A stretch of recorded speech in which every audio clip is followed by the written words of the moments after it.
Hi, ladies of Wire. Man, I'm sorry I'm late logging on.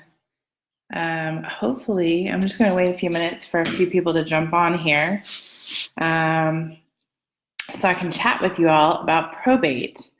Um, so, I've had quite the morning before I jump into all the probate. I'm just going to let a few people jump on here. I don't know if I can see if you guys comment, but anyhow, my car stalled this morning, so my husband is meeting the tow truck guy. It's very exciting. So anyway, I wrote a bunch of probate notes for you guys, and I'm going to pull them up so I can go over them with you. Basically, I'm just to give you a quick background. I'm in Long Beach, and Debbie asked me to do a Wire Wednesday actually a couple weeks ago, and I was scheduled every single Wednesday up until now. So I said, "Oh, can we please do it? Just before Thanksgiving." And so I'm happy to chat with you all. A lot of you have had a lot of questions for me about probate, and it's the main part of my business. So, basically, I'm happy to share with you. Feel free to comment. Let me know any questions you guys have,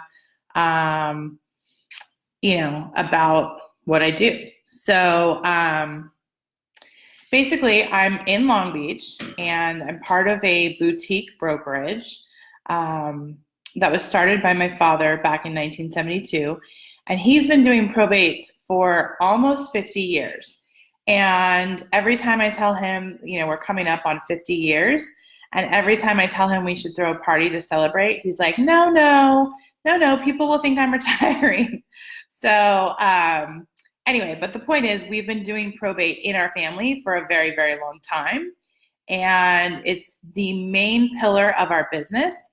In fact, one of the things that I first worked on with my coaches when I joined Tom Ferry Coaching was expanding my pillars so that I had more of the regular stuff, Sphere, Expired, FISBO, all of those things. So that was one of the things I worked on with my coach, was actually expanding my pillars. But in any case, let me jump right into my probate notes for you guys. So basically, there are two ways to go after probates. There is basically going after the administrator or the personal representative or the trustee, whoever it is, like the family member that's actually selling the home that has lost somebody. Or there is going after basically the attorneys who are referring business. They basically will refer their client to use you. They will give them your name, or they will set up a meeting directly at their office sometimes. So anyhow, I'm not super savvy at this live business, but I can see that people are watching, but I can't see who's watching. I feel like it used to tell me who was with me. So anyhow,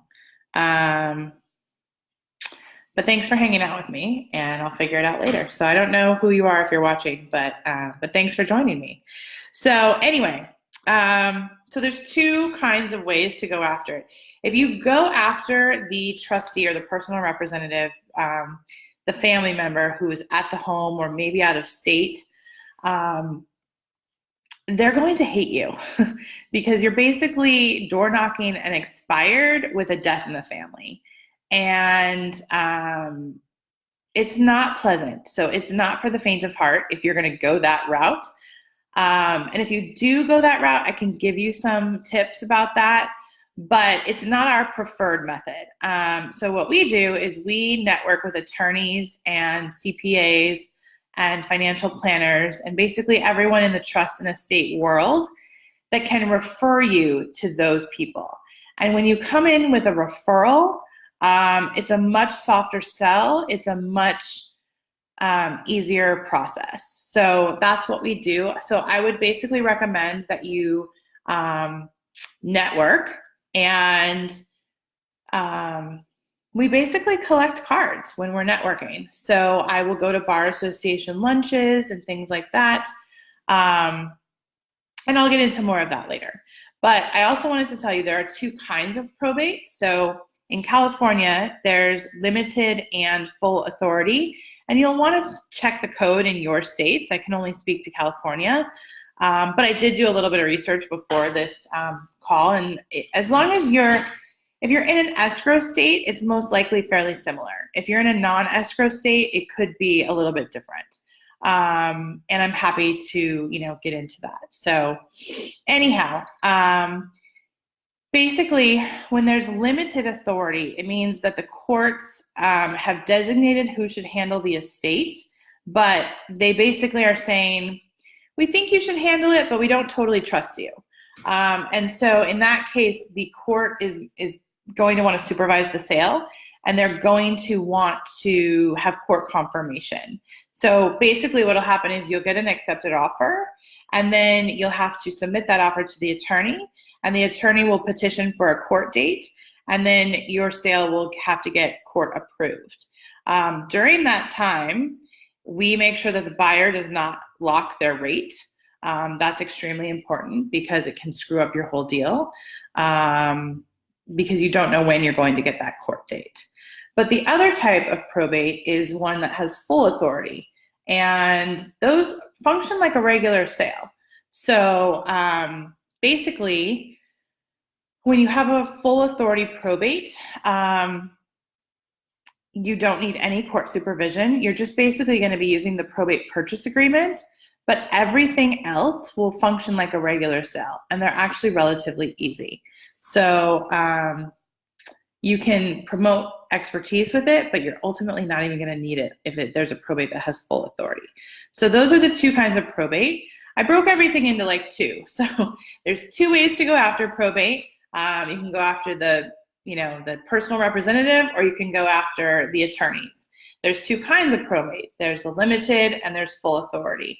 And then there's actually two ways to work with attorneys. And so you guys saw that I posted a social media post in the Wire page, and that was basically, an example of something you can use with your sphere to get referrals for estate planning. So probate and trust attorneys handle probates, but they also handle estate planning.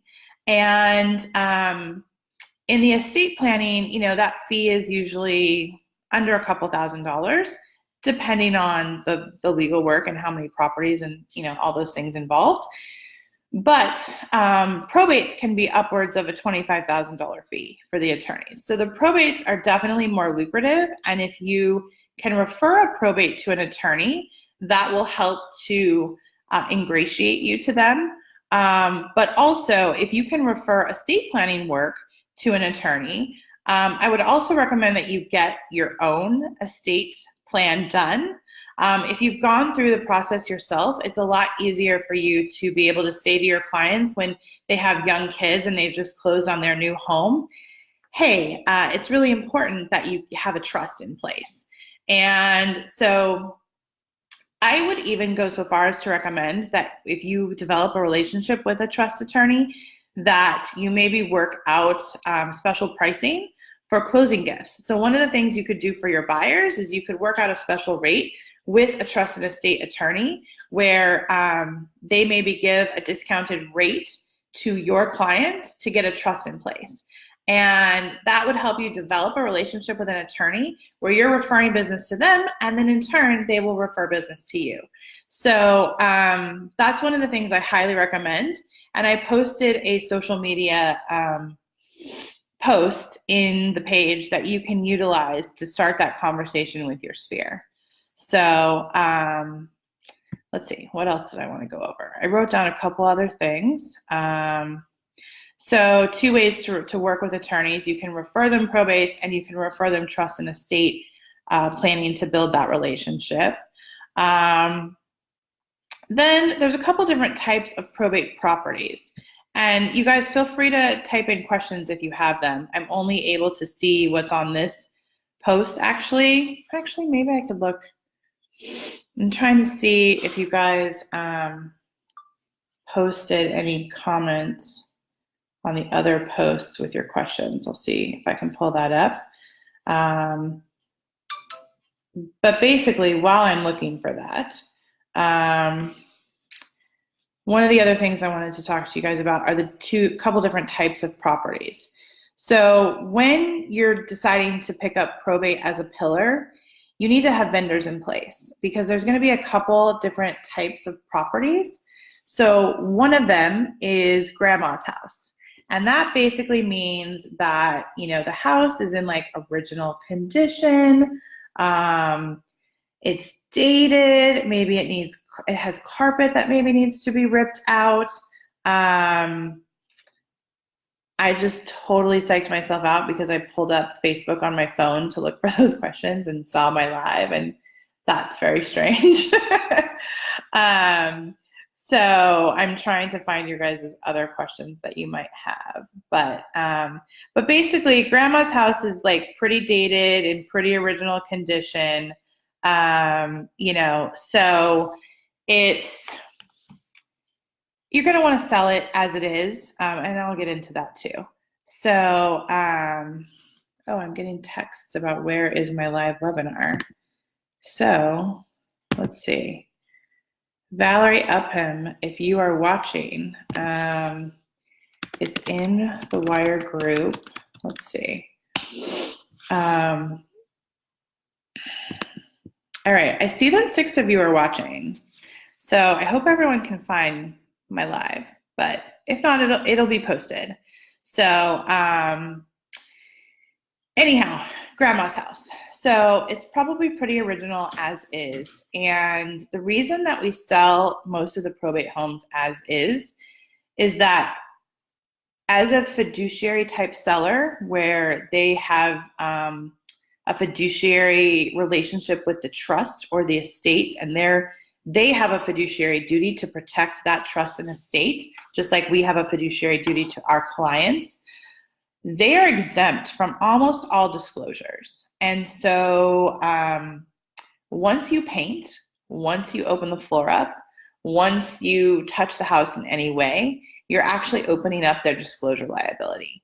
And so, yeah, there are some homes where maybe they're in good shape, you feel like they're in good shape, and you feel there's no harm in painting. That's okay, but I'm just going to play out the scenario for you. So say the home looks perfectly reasonable and you're like, we're just going to paint. I actually have this situation right now.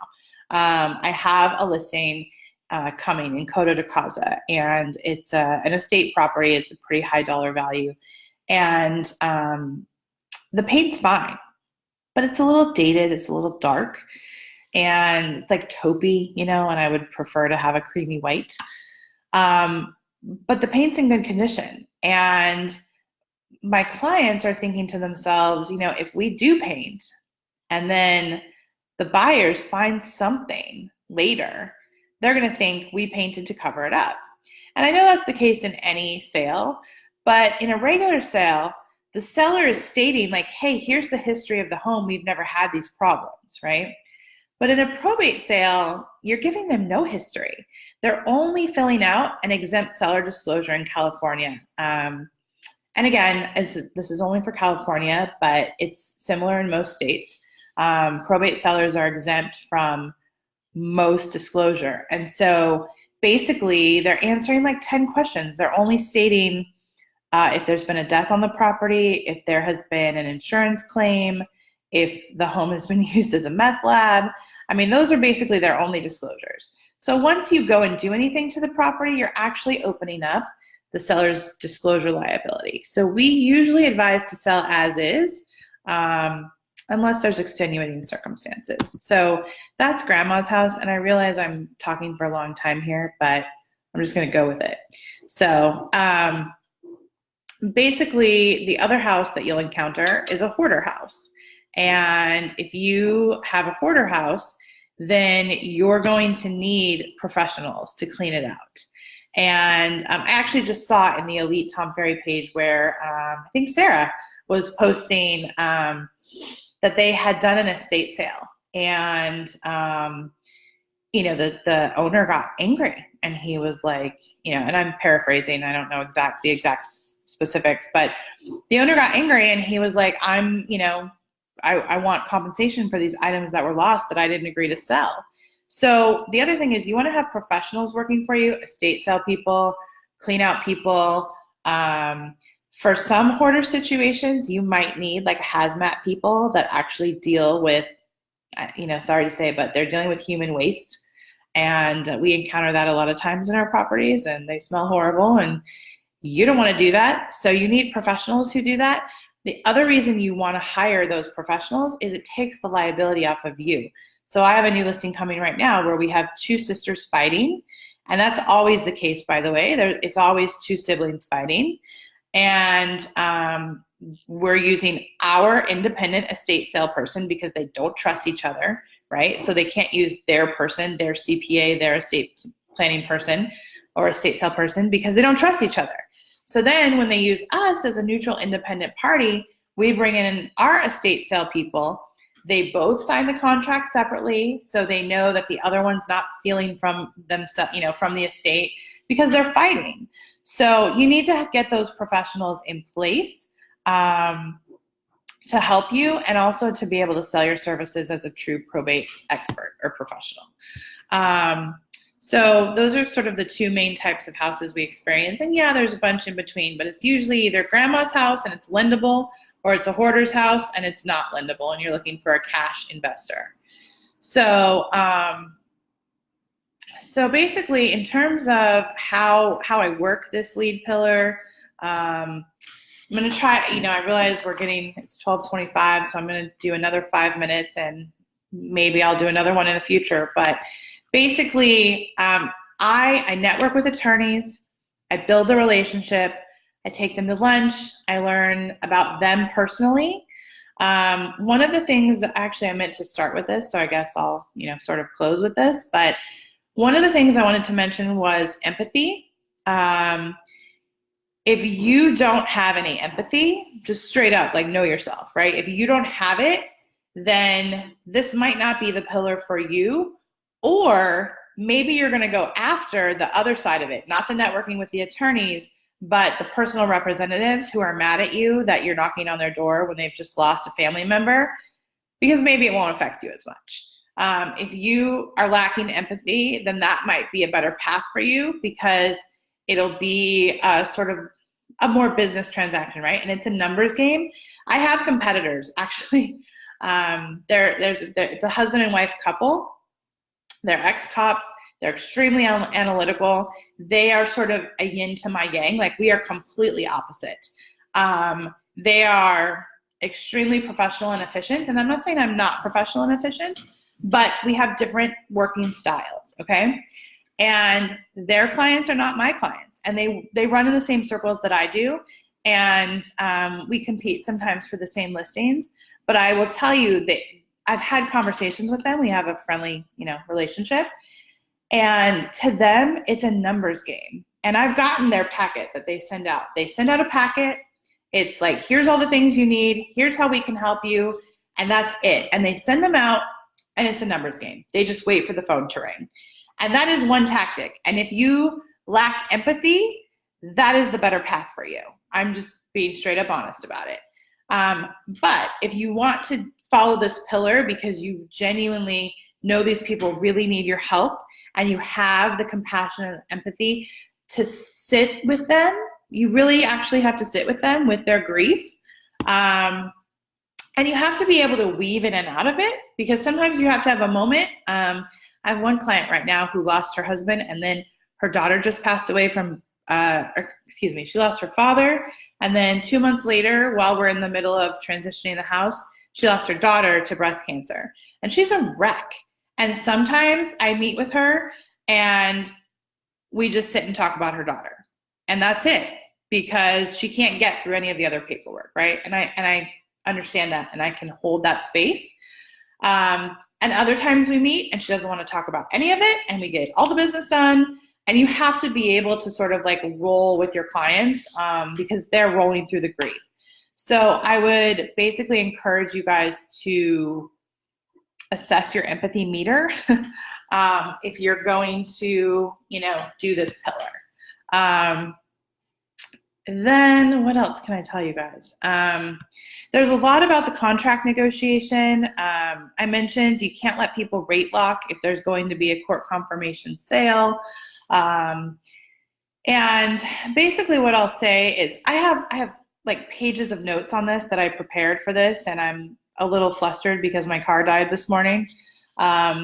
So if you guys want a copy of my notes, I will make those available. I actually prepped a bit.ly link that I'll post in the comments, bit.ly/page probate notes, and I'll post the link, and you guys can get like an outline of my notes of all the things that, to go over, because there's so much, it's really hard to cover in just 15 to 20 minutes. So basically, just as a quick recap, I went over the 2 ways to go after probates, which is either the direct leads of people who have passed, networking with attorneys. I went over 2 kinds of probate, the limited versus full authority. And I went over 2 ways to work with attorneys. You can either refer them probates, or you can refer them trust and estate planning. And that is the social media post that I posted in the comments. We talked about empathy.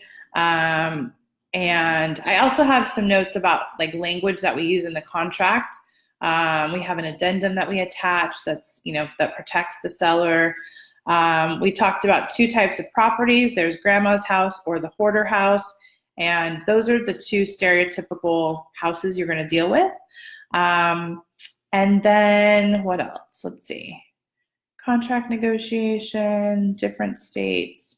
Oh, assumptive closing and why you don't need a listing presentation. Okay, let me cover these real quick, and then I'll jump off and let you guys go enjoy your Thanksgiving.